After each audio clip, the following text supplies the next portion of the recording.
The night train pierces the gloomy darkness, as if trying to hide the secrets lurking inside. In the narrow corridor between the cars, the curtains are drawn tightly over the compartment where the strange event is taking place.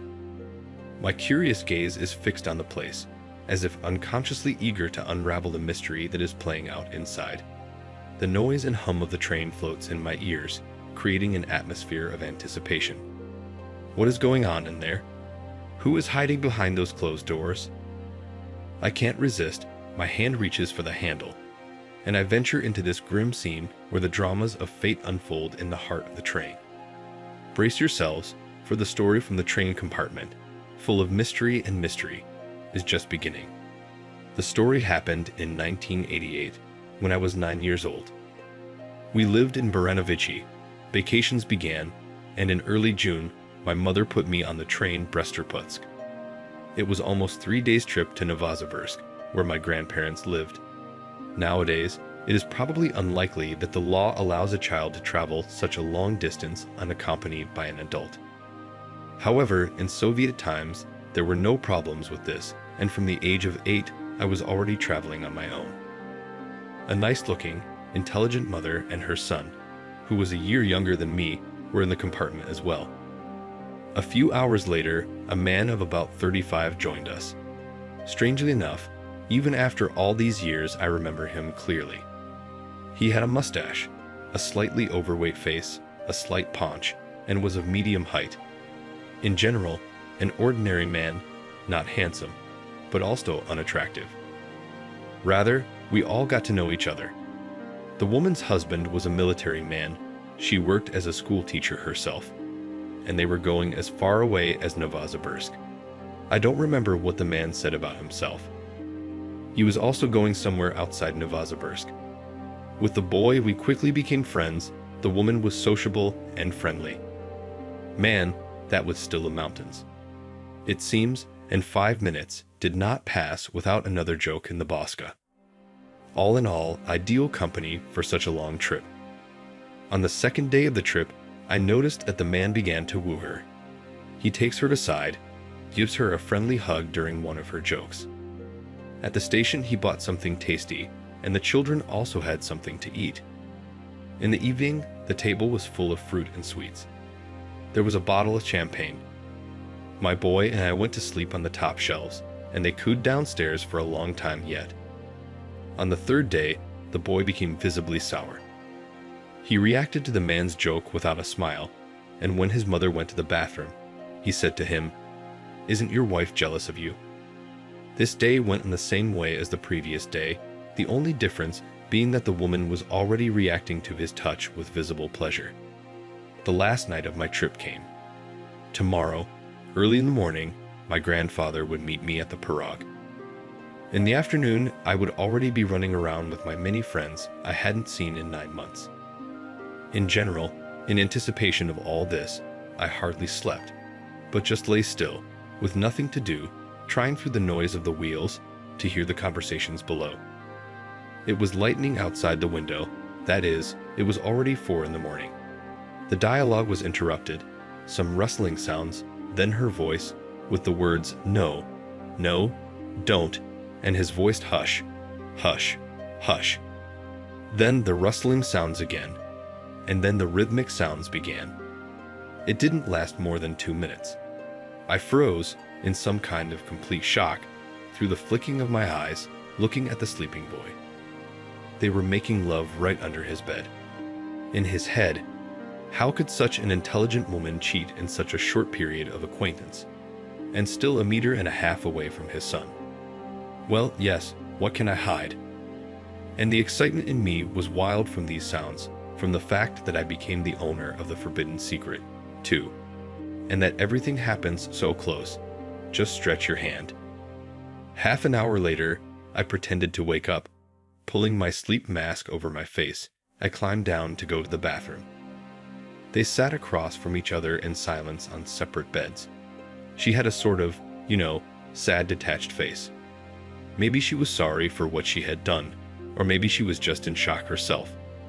In a couple of hours I was to leave, and all the time they were silent. At the Novosibirsk station, we said goodbye in a way. It was obvious that they wanted me to leave quickly. We couldn't say goodbye to her son. He was still asleep. Such a story, and for an appetizer, I will tell you another one.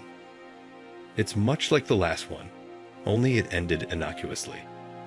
A year later, same train, only I was returning home from Novosibirsk. In the compartment was a slightly overweight, not particularly beautiful woman. By the way, she had a military husband, like in the first story, when also her daughter my age, and an alcoholic. You should have seen how much he drank. Not getting sober from morning till night, a bottle was replaced by a bottle. Vodka, wine, beer, champagne came in. When he ran out of everything, either at the stations or with the conductors, he managed to get a new one. My girl and I even threw some junk into an empty bottle of champagne the next morning, hoping he wouldn't drink it. But he didn't. He woke up and drank it all in one fell swoop, so he didn't notice. And he groped my mother occasionally, rudely and unceremoniously. She didn't like it and made remarks, which was the most surprising thing. On the second day, she not only stopped resisting, but began to flirt at the stations when they went out to stretch. She was sideways and sideways to him so he could grope her. On the evening of the second day, he finally left us. Amazing. Okay, the first story was a neat seducer temptress with a sense of humor, but the second story was rude, stinking of booze, red as a cancer of half-witnessed vodka, and was able to interest a married woman quite quickly. Maybe she sorely lacked attention and affection from her husband, since she was even attracted to such coarse signs of attention.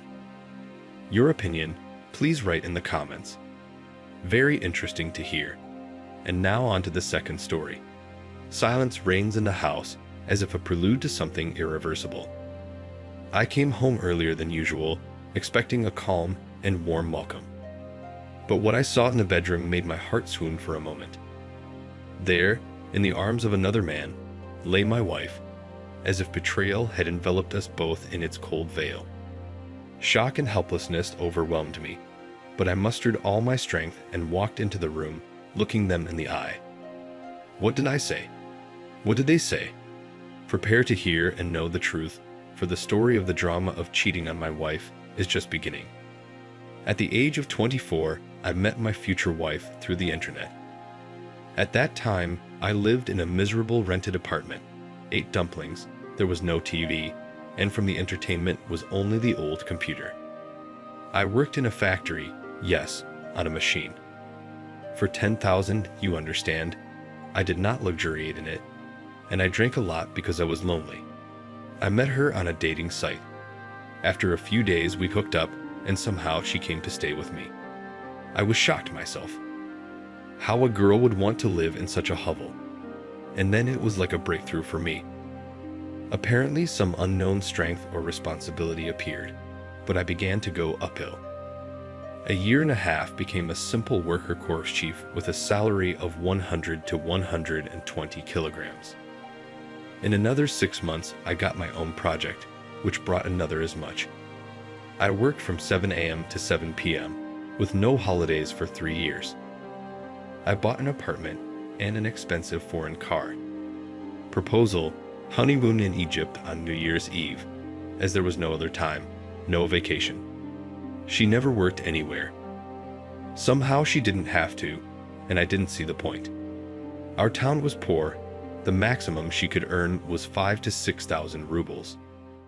My money was more than enough for everything. I did not limit myself in anything. But with my work, I did not notice much. My daily routine was like this. Waking up at 6 a.m., leaving at 6:40, arriving at 7 p.m. Tired, a beer, repentance, TV, and sleep. And so without days off. Sometimes cafes, restaurants, cinema, but the more time passed, the less energy I had. I was really tired, like a dog, and the quarrels began. The reason is that the man stopped understanding that I was tired and could not hang out all night, be affectionate every day, and so on. My mom, a great woman, and at the time couldn't believe that her son used to be a complete Humpty Dumpty, could make that kind of money. So my mother tried to open my eyes by constantly telling me that I didn't notice anything, that I was walking around in unshrunk clothes, that I smelled like sweat, that my stomach ulcer that I almost died from was not because of nerves, but because of poor nutrition. Realistically, as I recall, I ate horns and convenience foods for days, but I didn't listen. And here was the beginning of hell. Scandals every day. Due to chronic lack of sleep, because she did not let me sleep, I was hooked on energy drinks every morning to work somehow. I stopped wanting sex because I had no energy. Tried to talk that the situation is terrible, did not help, but tolerated, apparently loved. Wanted children, but apparently my brain understood that it is not worth it. And thank God he did. Repenting raised his hand a couple of times. The situation was further described by my mother. Her acquaintances had already started telling her that her son was turning into a zombie, his eye twitches, he was angry at work, and so on. So she decided to visit for the first time. From that fog of my life, I remember her tears. She saw a completely cluttered apartment with expensive renovations, unused clothes, and a shitty kitchen. Apparently, I didn't notice that. I wasn't home that night. There was a scuffle with me, but I sided with my wife again, and so it was X day. In the evening, I find someone else's men's underpants in my house. To say that I almost died is not to say anything. What happened next I hardly remember. There was shouting. I kicked out of the house. I think I took a bottle of cognac, drank it, then I went to the pharmacy, took 2 packages of phenazepam. How they sold it, I do not know. I decided, apparently, to die and drank them. I don't know why either. I didn't understand it myself, it just seemed at that moment that it was the best way out of the situation. Thank God I managed to call my parents and say something inadequate. They came to me, found me in a puddle of vomit with my head bashed in. I must have fallen and hit the tub. The next 6 months I don't remember at all. I lived with my parents, where they took me. My younger sister still says she never saw me like that. Once I worked, I lost 21 kilos and I weighed 61 at 185. There were IVs to clear the blood from the pills. How they didn't send me to a mental hospital, I don't know. My mom says I didn't start watching TV till 2 months after my arrival. Before that, I was either lying, staring at the ceiling, or running somewhere in the evenings. Turns out I was running to my now ex-wife. My parents had somehow divorced us. I don't really remember being in Zach's. I was on my knees, begging for forgiveness for who the fuck knows what, standing in a puddle outside her parents' driveway. In short, creepy. My parents were really pathetic. So, what do we have in the end? It's been a year. I did not by some miracle lose my job. All this time, I was automatically carrying money to my mom, and I brought in about $3 million during this time. And it turns out I had a lot of debts in the beginning. How the fuck do you know? I'm still on antidepressants because I dream about those panties every day. Lost all my friends. I got sociophobia. I don't go out on the street because I'm still afraid to run to my ex. My parents, seeing all this, stopped talking to me. That's too bad. I tried to get acquainted with girls. It did not work out. I hate them all. I tried to live alone. Doesn't work because I'm afraid of being alone. The day with a bump in the road, in short. And how to get out of it, I do not know. I'm a big boss, tough at work, but when I get out of the factory, I'm scared of everything. I don't know what it is. Conclusion. Men, don't trust women, don't relax them, and don't love them. They can't give you anything but intimacy. As they write on the anti-women, only a demo and a hole on their eyes. They all betray. The withdrawal will be such that you can lose everything. I know, I'm a weak man. I used to be a wuss, and I'm a weak man now too, because I can see that I'm torturing my family with my behavior. But I can't leave them, because it's definitely on automatic losing my job.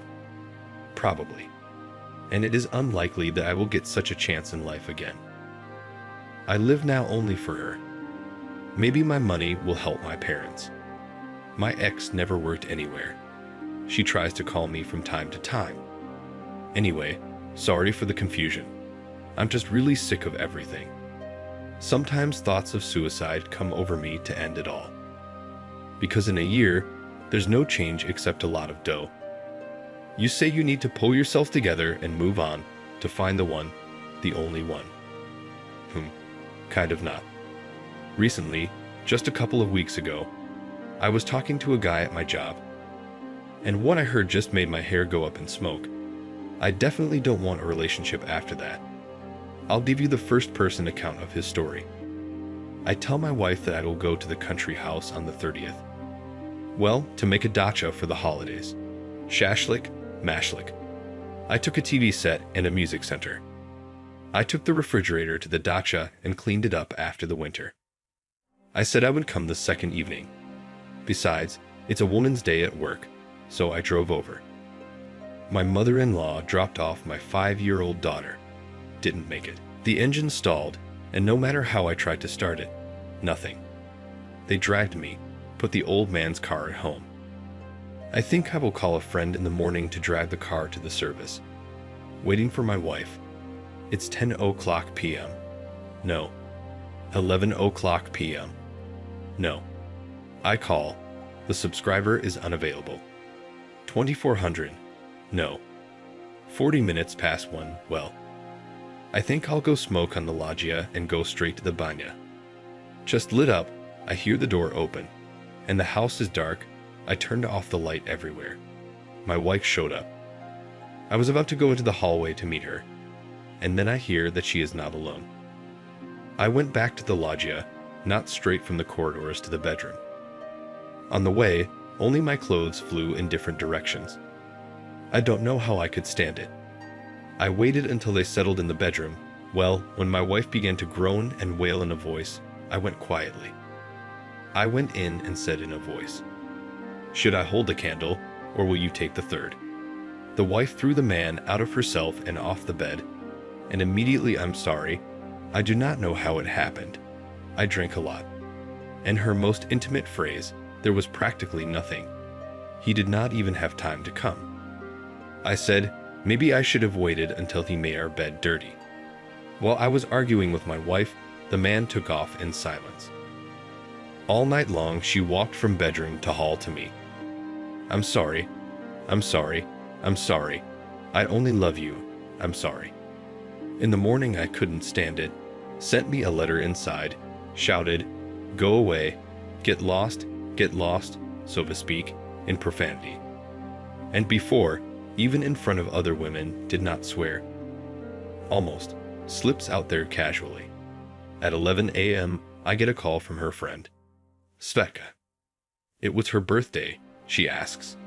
Andre, my brother delivered your wife safely home yesterday, and I got some nervous laughter. I said, so it was your brother was? I don't know Svetka very well. I didn't know she had a younger brother. I said, I laughed and tied a pink ribbon around it. She probably didn't know what happened. The brother didn't tell. The guy's 18 years old in June or July. Wife is 27. I love my wife, but there's an emptiness inside. To be now as a daughter, family, divorce, unequivocally divorce. Once was for sure, and the second will be only fully conspiratorial. Yes, and probably should have started the first Rogozhin give on holidays. For poison, flowers, rings, chains, and not on holidays too, out of nothing to do. There is a flower stall near our house at the bus stop. I used to drop by and pick up a bouquet. Sometimes a good bottle of wine in addition, when I know that she comes home later from work. Dinner. Only lit a candle or 2 or 3 times. That's the thing. Nostalgia, man. I wish I could take my daughter, because we have the most humane court in the world. Mother's daughter will be awarded. Dear listeners, thank you in advance for the likes and subscriptions. And now I would like to say a few words about the first story. On the second story, in principle, everything is clear. But on the first one, to be honest, not so much. I had a number of questions when I first read it. There are some obvious inconsistencies, or the author just did not say something or embellished. Here, for example, about the woman who comes to the apartment of a factory worker who gets 10,000 or whatever he said. Yes, 10. Do you have any idea what kind of apartment that is? And who normal would go there? Of course, yes, with his beloved Ray of Shalash, but shit. We know what we're talking about now, right? Second, further in the story, there is a man going into a career. He gets everything going. He earns 100 to 120,000 rubles. It's super great to be able to do that. But then he tells me that his wife never worked. And why? And because there was no such need. Somehow there was no need, as the author writes. I mean, you didn't have to. You lived in some shack for a year and a half, and she was fine with it. And what did you eat? I do not understand. This couple you have, to be honest, some mythical couple or a couple that are worth each other, don't you think? What do you think about that? Give a couple of your comments, would be interesting to read. Is paradise with your lover in the Shalash possible, you know? Well then, probably the last such discrepancy I remember is in the sense of finding men's underwear at home. Well then, I'll turn to you now. We're all there in our youth, or more than that. Been to visit the lovely ladies, haven't we? Tell me, have any of you ever left the house without wearing underwear? I mean, how's that? Has it ever been normal for you to walk down the street without your underwear on? What kind of joke is that? I understand it's more common in women, or something. But I would never believe that a man can just stupidly forget to put on underwear. Especially when he's not at home. There are so many of those things. Are there so many of them? So many that you can lose some, not notice the loss. I mean, that's crazy. What do you think about that? Am I right, or am I wrong, or am I missing something? See you soon.